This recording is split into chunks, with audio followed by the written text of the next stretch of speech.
Hey, once again, and thank you for joining us for episode 3 of Southern Sports Media Racing Podcast. I'm Devin, and I'm joined by Nick and David once again tonight, and we're going to be discussing Trucks and Xfinity Series and our thoughts on the upcoming season. And if you haven't already, make sure to like and subscribe below. So, starting out with Trucks, we have some driver switch ups. We also have a few new drivers entering the series. Um, I'll go ahead and just hit some highlights. Starting out, we have notably Johnny Sauter not competing full time this season. Matt DiBenedetto is now racing full time in the Truck Series. We also have, as of today, Thad Moffitt, grandson of Richard Petty, joining the Truck Series for a few races. So those are just a few of the changes. Nick and David, what are your expectations for these new drivers coming into the Truck Series and the drivers who are continuing their careers in the Truck Series? Dude, you can go first. Um, it's interesting. I mean, we still got a good bit of drivers that are going to be returning. Same trucks as last year. But like I said, we got a bunch of swap ups. One that I'm really looking forward to is seeing how Grant Enfinger does full time in that 23 GMS ride. I think he's going to be one tough driver to beat. He's in my top three right now, for sure. Seeing how Matty D does in the Rackley truck, I'm not expecting him to set the world on fire, but I am expecting him to probably run a little bit better than what they have. Do you see DiBenedetto winning a race this season? If he does, it's going to be at Daytona or Talladega. Yeah, I was going to say it's going to be a restrictor plate truck or track. No bias on my end at all. Yeah, I just don't see Rackley having the equipment to compete in most of these tracks. I'm not saying they had decent equipment; they're just not A tier. What are the other ones? I was going through the list I had. Zane Smith going to front row. That truck became super competitive all the end of last year. So kind of interested to see how that truck's going to handle that driver change, because Todd Gilliland was willing that thing at the end of last year. I think he figured it out. Yeah, for me, I definitely think that some of the young guns are going to be really good. I think Zane Smith is definitely going to be in the Final Four, and Grant Enfinger. GMS has been, I guess, really inconsistent with, they'd have Sheldon Creed, top three every single week, and then you'd have Chase Purdy not even sniffing the top 15. Is that all driver, or is there some equipment issue there too? Yeah, with the Matty D thing, I don't think you should really have very high expectations. I mean, I think a really good year for them will be making the playoffs. I don't think that we really had a good gauge for them last year, because I thought Timothy Peters was supposed to run that car full time, and then that didn't end up happening. So they were kind of just filling out the seat for their whole year. So you couldn't really build any momentum. And if they can build some good momentum this year, who knows what they can do with it? They definitely have the money behind them to do it. And I think they have a GMS alliance. So we'll see what happens there. Yeah, Matt DiBenedetto, of course, has never raced in the Truck Series. And as we know, the trucks are completely different than the Cup cars. But I do feel like with his experience, I expect him to run well. I expect him to win a race. Um, I'll argue he could win somewhere other than a super speedway, maybe a Bristol. We've seen him finish second at the Bristol Night Race a few years back to Denny Hamlin. It might be a rough start with a new team, but I feel like halfway through the season, if they have some momentum going, I could see them winning one, maybe even two races and making the playoffs. But like you said, Nick, I don't think we really need to set expectations high, just given the tier of equipment that he's going to be racing with this season. Speaking of the trucks themselves, what are y'all's take on the new truck bodies this season? They look sick. I'm not a huge Toyota fan. Nothing against them. I just never really was behind Toyota, but those new Tundras look disgusting. Um, they did a little reshape of the front end on the trucks as well. The Fords look sharp. I mean, I guess they're trying to do the same thing that they were doing with the next gen Cup cars, just make them look like almost identical. I mean, they're doing a better job than the Cup cars ever were. Because I mean, they look like trucks. It's not really hard to screw that up. But they look sick. I'm actually extremely excited to see them on track and their normal wreck fest at Daytona. How many blowers will we see at the Daytona truck race this year? Seems like we get Over at under least two one. right now. Yeah. Yeah, it as soon as you said that, the first image that pops in my head is Christopher Bell Mhm. barreling down to turn one. I think it was 2016 in the Truck Series. Just a horrific. But I remember, I think it was Matt Crafton on the backstretch a few years back. Yeah. So yeah, two under over. That's a safe bet. Will we have another James Busher moment this year? Not even make it to the start finish line. Oh God, that was terrible. I just hope they get their stuff together this year. Last year was just it was too much at every single track they were going to. These kids like no respect for anybody, just causing wrecks that there's no reason anybody should be racing like that dang early. I know that's a shorter race, but at the same time, half of these wrecks, half of these crashes, these feuds are just out of just lack of caring. And I hope to see some of that change. But that's honestly what made some of the truck races that exciting is we don't know who's going to be around at the end of the race. You got Mhm. to make it through the first 3 quarters of the race and all the wrecks before you can, settle the winner. Kind of like Darlington last year for the trucks. Yeah. Yeah, Speaking of that, did you see Corey Heim announced that he's running a couple of races in the 51 this year with Crescent? I did Saying, see that. and KBM announced they're going ARCA racing this year. I guess he bought the stuff from JGR, and Sammy Smith's driving the 18, and it's a KBM car now. Yeah. So as we look into the 2022 season, who are your preseason favorites and ones to watch in the NASCAR King Royal Truck Series? Um, probably have to go with at least two of last year's Final Four with probably John Hunter and Ben Rhodes. They both had really. I mean, you got to think John Hunter was just dominant a lot of the races. Ben Rhodes was consistent. But then again, like I said, I'm expecting good things out of Grant Enfinger. He always was running well in the Thor Sport equipment, but What about the Cody Robar, or however you say his last name, truck? He's running well in that car too. yeah, yeah. I mean, Ye- he's one hell of a driver. He really is. I think he's extremely underrated. I think for me, ye- my champion's going to be Zane Smith. He showed last year that he had that killer instinct at Martinsville to go get him a win. I know like a shit show ensued around him, but he still stuck his nose in there. So Hey, I'm not gonna lie, that was one entertaining race sitting there watching it. yeah, Me and Devin were both there. That was an amazing race. Talk about not knowing amazing, who was right? going to win till the end. Yeah. Yeah, so you point out Zane Smith, you're predicting him as the champion. I'm going with John Hunter Nemechek just because last year I feel like if he had not got wrecked at Martinsville and had the issue at Phoenix, he would have won the championship last year. Um, Definitely think he is capable of winning the championship this year. And for my final four, way too early prediction, I have Nemechek, Matt Crafton, Grant Enfinger, as David has touched on a lot in this podcast so far, and last year's champion Ben Rhodes making my final four. What about you, David? Um, it's kind of hard to agree with what you just said. Those were honestly my top four as well. I'm hoping to see Matt Crafton back. That's the only one that I would question. He's kind of seemed to be on the downward trend here of lately. But he's not lost touch completely. So he's one hell of a driver. Love seeing him do well in that bright yellow truck. I mean, you know who to look for every weekend when you see him. Um, Yeah, yeah, and something to go off of that, Matt Crafton will have a new crew chief this year as Junior Joyner will no longer be his crew chief. So that might be something to watch to see if it ends up being a good or a bad thing for Matt Crafton in that 88 team. very true. Will Matt Crafton go into the final four with a win already? He's the one that will every single year point his way in no matter what. It's Mm-hmm. because he's just so dang consistent. Like he is just each week top 10, top 10, top 10. Mm-hmm. Yeah, I agree with that. I see him doing the same thing he's done year after year and just pointing his way in. It almost reminds me of Ryan Newman in 2014 went all the way to the championship four without even winning a race just because he had those consistent runs every single week.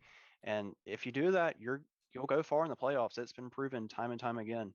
Same thing when Kenseth won his first championship. He won like one race early in the season and it just pointed his way to that championship. Or what Hemrick almost did last year. Well, that's a whole nother story.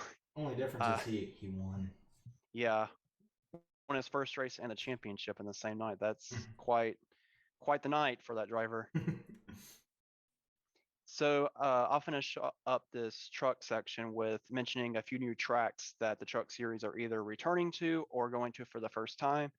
The trucks will be returning to IPR, Indianapolis, for the first time since 2011. That's gonna be a good one. Yep. Yeah, I've heard a lot of people who are excited about that track. The truck series is also going to Sonoma Raceway, the road course out in California, and also going to Mid Ohio for the first time, which is also another sports course. So now transitioning to the Xfinity series, last year's champion Daniel Hemrick, of course, was just mentioned. They're going to be visiting one new course this season, Portland International Raceway, which is a road course. So that'll be something to keep an eye on. You have thoughts on that, Nick? We don't need any more road courses. You don't think so? Tired of that, yeah. Didn't they swap Mid Ohio out for that one? I'm not 100% sure on that. I don't care. I don't think road courses are what we need heavy stock cars on, especially on the West Coast. Yeah, they swapped out. Oh, it's not even a California market. I've seen. I was alive when they used to go out to Portland. You're old. Thank you, appreciate it. I am the senior of the group. I know. I remember the races vaguely. I remember when they used to go out to, I think it was New Jersey. They've raced there. I don't remember bad races, but I mean those were completely different trucks back then. I mean, they raced completely different, and they look decent for what I can remember. Like I said, it's been a long time. But yeah, it looks like I was just looking at the schedule. It looks like they did swap it out for Mid Ohio, and the trucks are going to be the only ones going to Mid Ohio this year. That's interesting. Yeah, that is because the Xfinity series has had some wild races at Mid Ohio as of recent years. So going into driver changes in the Xfinity series for the 2022 season, starting at Junior Motorsports, we have Sam Meyer taking over the number 1 car for Michael Annett. And we also have Josh Berry joining Junior Motorsports, excuse me. Also, some other notable names joining the sport or coming back or switching teams. We have Landon Castle and Daniel Hemrick moving to Colleague Racing with AJ Allmendinger. And it was announced yesterday that Trevor Baine would be joining Joe Gibbs Racing for a few events this season. So lots of names. Just initial reactions to some of these drivers, either who are switching teams or coming into the sport for the first time, full time in their careers. I think you left out one that's going to be interesting to watch and see how he handles it is Sheldon Creed going to the number 2 truck for RCR. Austin Hill. Yeah, Austin Hill going to, was it the 21? I don't know what the numbers are. Yeah, the 21. It's gonna be interesting how Austin handled it. I'm more interested, honestly, in Sheldon. He's looked great the trucks the past 2 years. To hopefully continue his development as a driver and and do well. But honestly, just the type of person I am and my background, I'm stupid excited to see Josh Berry run full time finally. All his races last year that he ran, I mean, no matter what equipment he was in, even when he was with Jordan Anderson, he was semi-competitive. I mean, he won 2 races in his 15 starts total last year. I think it was like 15 or something like that. So I mean, that's one hell of a number. Yeah, the Landon Castle one that intrigued me when they announced that. It's going to be interesting to see how Daniel Hemrick does going over to, I don't want to call it a lot lesser equipment, but I mean, you got to think going from that Bentley over at Joe Gibbs to the Chevy workhorse at Colleague. I mean, I think we may see a performance drop, but he'll be consistent. Yeah, he's going to be consistent. I mean, he showed that last year. If he wasn't winning, he was still in the picture no matter what. So like it's going to be interesting to see how he handles going to Colleague, and then see if Ty Gibbs can control himself through the entire season. That's one thing me and Nick were talking about earlier today is honestly think he is the one that can win the championship, but he is the only one that can make him lose that championship too. If he gets into these piston battles with these other drivers like he did in the ARCA series and take himself out of everything half the time. But that's definitely going to be an interesting season. Usually, the Xfinity series puts on the best races of the three series. So I'm interested to see how they're going to look this year, especially with the new faces, new teams, brand new teams are coming. You got the Jesse Ouija Awuji? teams, the Ouija. Yep, I've heard nothing about them. Are they running this year? they I've are. I seen heard the nothing. announcement, and then that was the last thing I heard. I haven't heard anything since then. Yeah, for me, obviously the most interesting is going to be Josh Berry. I have him winning the championship, so I know that's really bold, but that man can wheel a race car. And the end of the season definitely aligns, other than Talladega, for people that are really talented. All the diversity in the schedule towards the end of the year. Andy has Martinsville at the end of the year to help him out, and it can directly push him into the championship four.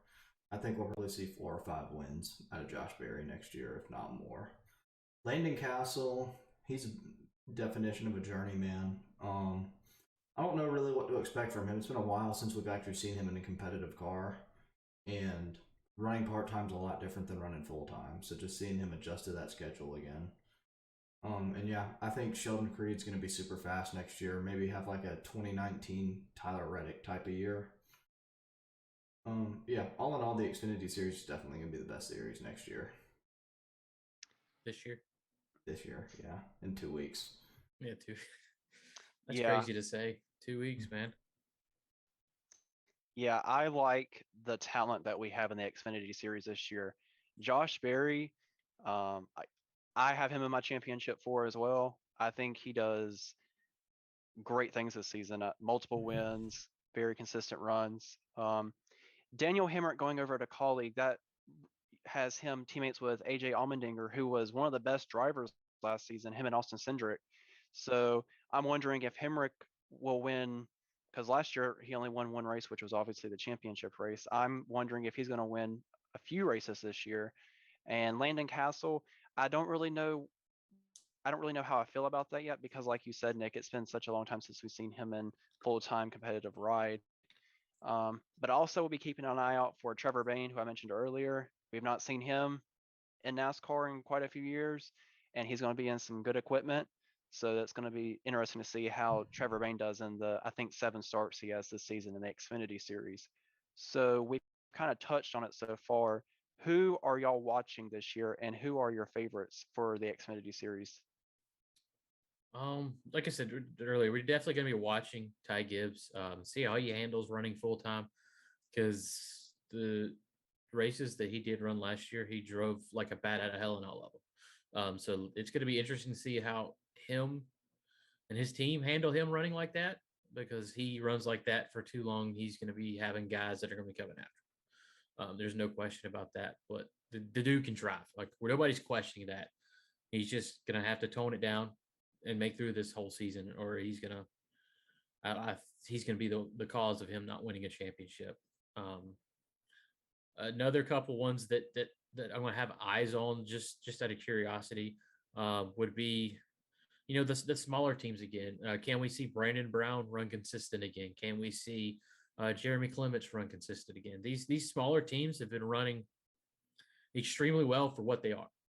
Week in and week out, they've been finishing top 12, top 10, just about every single week. We're going to see one of those smaller teams break out this year and break into victory lane again. Not at let's say a super speedway like Brandon did, but actually at some of these other tracks, because they aren't running terrible at them. And then you got what Kyle Busch is announced he's not running at all, so we won't see Kyle, which Going to be it's a good thing for fans. It's a bad thing for drivers because everybody liked it. It was a good way to judge how you were, how good you were. And then y'all touched on it. I'm kind of mirroring Landon Castle. We're going to mirror him. I think he may have the same kind of season that we saw Jeb have in that car last year. When a rain out? Yeah, maybe. Like be the third car in that stable. I just like what you said, I just see him. He's going to take him a little bit to get used to running the full time again.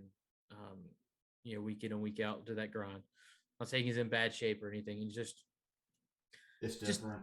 yeah.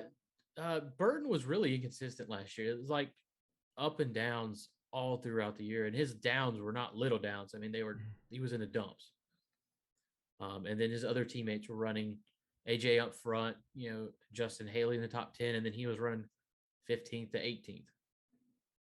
I mean, it's gonna be an interesting year. I'm super excited about it. I love the Xfinity series. Um, To me, it's going to be the difference between him having to race. He's going to have to points race this year. It's not every opportunity he gets, run as best as you can. He's going to have that discipline to run for points racing this year, stage racing, maybe having to give up a win or something like Hemrick had to at Martinsville. Take the inside, give up the win to make sure you have your points.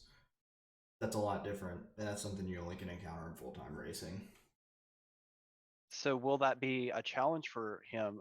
Do you think he's going to have that mindset this season, or is he going to need coaching from his crew chief? I think it'll be I think it's gonna. Who is his crew chief this year?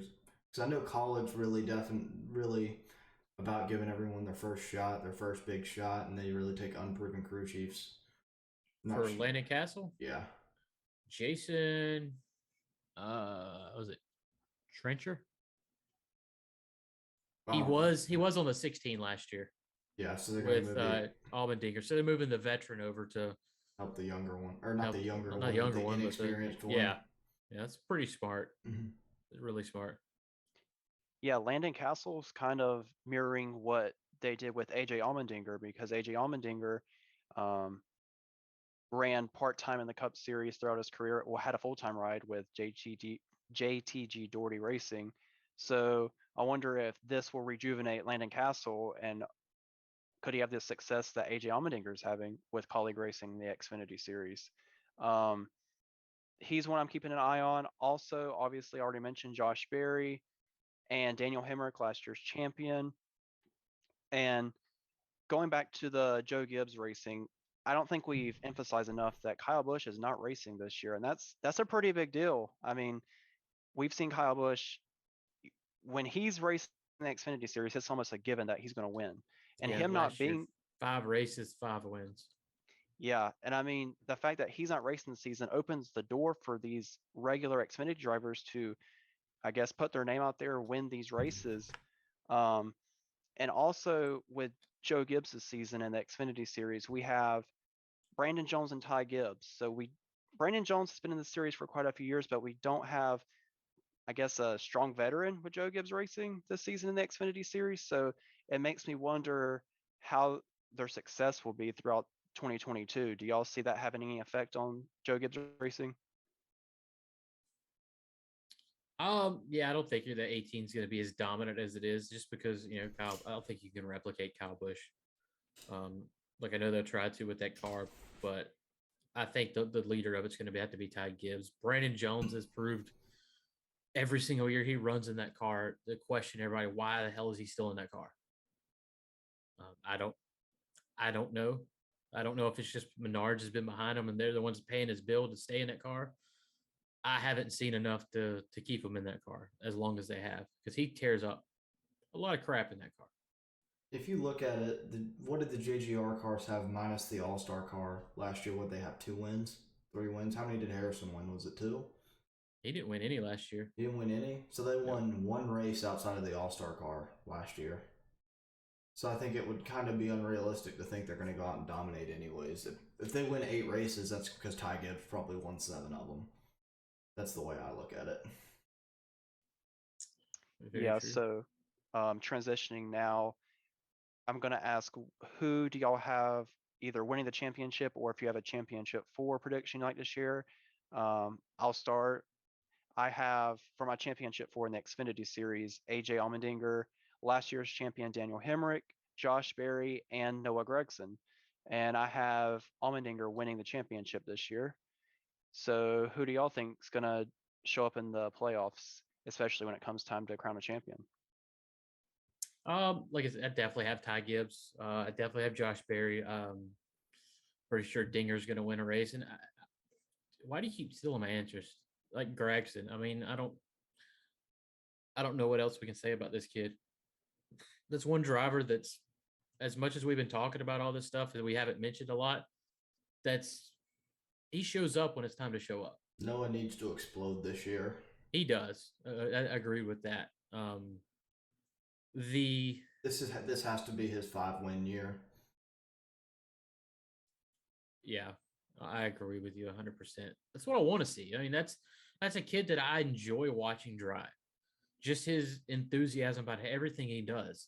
Nick, you should have been there for that donut and him climbing the fence, grabbing a fan, giving him a beer out of the stand, and him shotgunning the beer right there. I just enjoyed him punching Harrison Burton in the face. That was awesome. And then what about getting in a fight with Hemrick too? Well, he deserved that shit, but I mean, the amount of excitement that came out of him out of that Martinsville win was just that place erupted, dude. Yeah, he's Devin. Devin literally disappeared and went down there and fangirl for 15 minutes. I do have Kelly video. didn't know where he went. Like, we're trying to find him because we couldn't see him. He was the one that threw the beer. Oh no, but I have video of all that taking place, so maybe for another time. But like I said, mentioned before, I think it's Ty Gibbs that's going to lose himself the championship, and depending on, I can't really pick one. It's depending on what kind of year each of them have. I don't want to see. I really do, but I'm going to say it's going to be a team to come between Gregson and Josh Berry. Yeah, I was about to ask, who do y'all think wins more races this year, Berry or Gregson? Josh Berry. Yeah, and it's hard to disagree with that. That Josh Berry can just drop the hell out of anything he's put in. Josh Berry went and won at Vegas with no practice. Facts. In the car that can't win a race outside of a plate race, so. Well, speaking of that, I think I asked you before, that car is still on run, right? Oh. That car is still planning on being ran, right? Is Vegas way? Oh, yeah. The diecast for that, yeah. Be sure to keep an eye out on the website for it to pop up. I got mine pre-ordered. I think it's time to thank today's sponsor, David. Really? Yeah. What are you doing after this? I'm probably gonna play putt-putt on the Oculus, but then I'm gonna get on Apex with the boys. The new season just came out, right? Yeah, but what map is it? Hold on, check. I forget. Let me pull up my trusty Apex map app. Oh, I forgot. It ain't changed. It's still Olympus for 111 hours. Mm-hmm. So yeah. But if after that, it's Olympus is supposed to get back in the rotation. I think you're going to swap out some Apex map. Yeah, Apex map. Download it today. If you want to find it on the App Store, this is the option.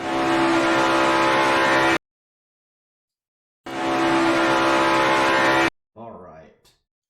Well, we'll transition from our weekly advertisement, or this has become our bi-daily advertisement, to our final thoughts. And going back to Nick, who was your pick to win the Xfinity Series Championship this year? Did you say Josh Berry? Yes, but I completely agree with whatever his name is, David, that it's Ty Gibbs' championship to lose. He has the best car in the field. It's just going to depend on if he has Noah Gregson punching him in the face every week, which would be hilarious, but that's what it's going to come down to.